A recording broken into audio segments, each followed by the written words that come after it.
the film The Grand Budapest Hotel, created by a huge team who worked on every scene to achieve such an elegant and aesthetic look. And this is me. And I have neither a team nor elaborate sets, and I definitely don't know how to shoot that well. But today I'll show you how, with the help of a single plugin. In Premiere Pro, you can recreate the famous color grading style from any film in just a couple of clicks.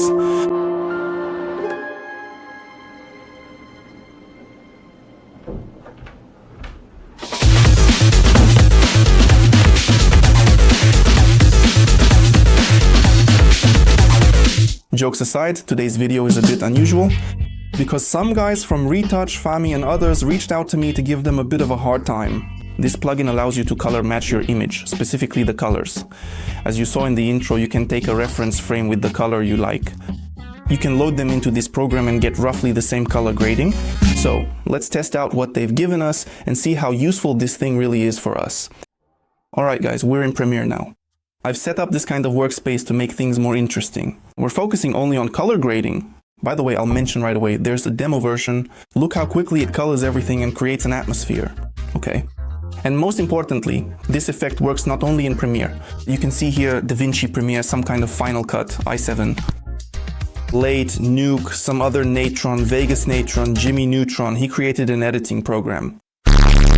With this promo code of Vlad, you can get a nice discount, but starting from November 25th plus a couple of days during Black Friday, there will be a 45% discount on all their plugins. So you can check them out and have a look. For example, from their plugins. I really like the video retouching feature because for client work, I think it's a must-have. Anyway, check it out. The link is in the description. And now let's move on to testing the plugin itself. So after you install Color Match, this plugin, here's what its interface looks like. Now let's figure out how to actually use it. I'll say right away, one convenience I liked is that you can open reference images as entire folders.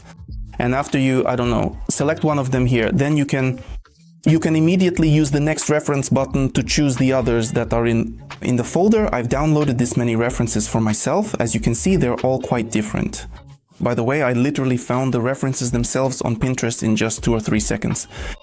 Here, with breakdowns of the entire color palette in the frame, which I think will work well with this plan. And after you've selected the folder, you need to press the sort button. And basically, as you can see, it's already picked up the colors from this frame. By the way, doesn't that guy look kind of like me? But let me immediately share a tip.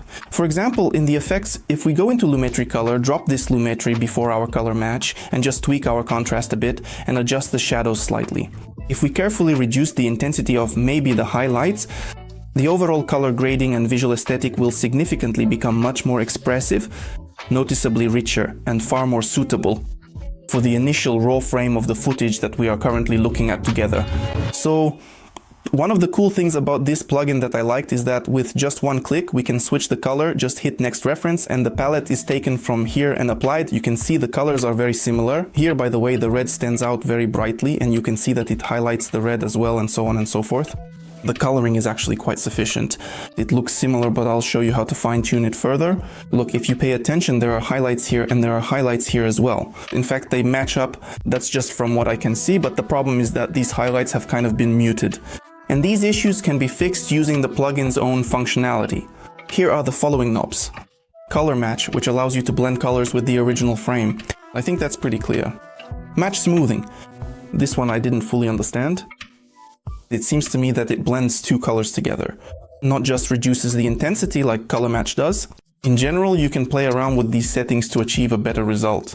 But the most important thing is regarding the issue I mentioned, what do we see? These highlights are dimmed, just eaten away, but that's a feature of the original frame itself, I'll say that right away.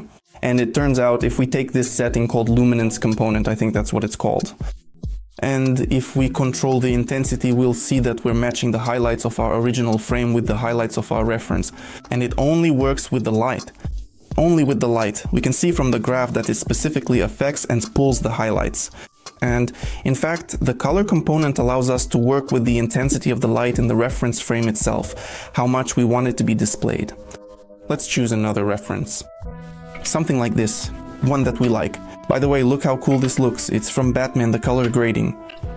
Alright, next reference.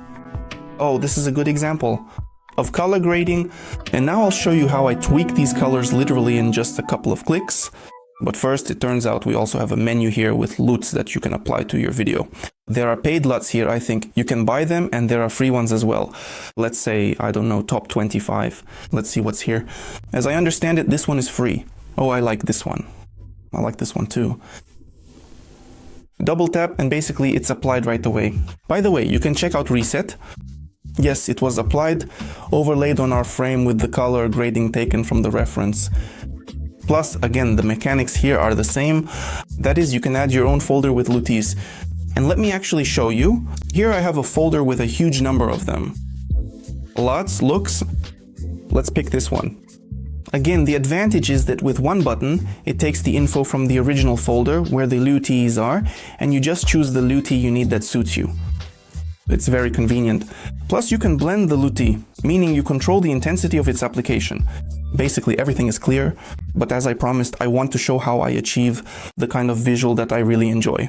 So, color match is done. We close it and open Lumetri. And what do I do here? In Lumetri, I slightly increase saturation. So I also play a bit with the temperature, meaning I make the color that this plugin pulls from the reference more saturated. Well, in this case, of course, green tones with yellow will dominate here. It's this kind of psychotic atmosphere. This color correction layer must definitely be placed before color match, because if we put it here, the atmosphere will be a bit different. Plus later we can add another Lumetri color after that. And now again, we can slightly increase the saturation. You can do it through vibrance, for example. This might even be a better option. Basically, that's it. If you look at our reference and what we ended up with using color match and just a few small tweaks with Lumetri color, it actually looks very similar. So retouch.me, they didn't ask me to praise this plugin or anything like that. I think it's a useful thing. With just a couple of clicks, we get close to the mood we want to convey. That's what I like about it. This doesn't replace a professionally complex color grade, although it does provide a foundation. A foundation from which you can shape anything you want. My rating is definitely 8 out of 10, because you can use it in DaVinci, in Final Cut, and in all other editing programs. Sit. Honestly, I will definitely be using this. Anyway, folks, this was Zui with you. See you in the next video. Bye. Bye guys, I'm alive.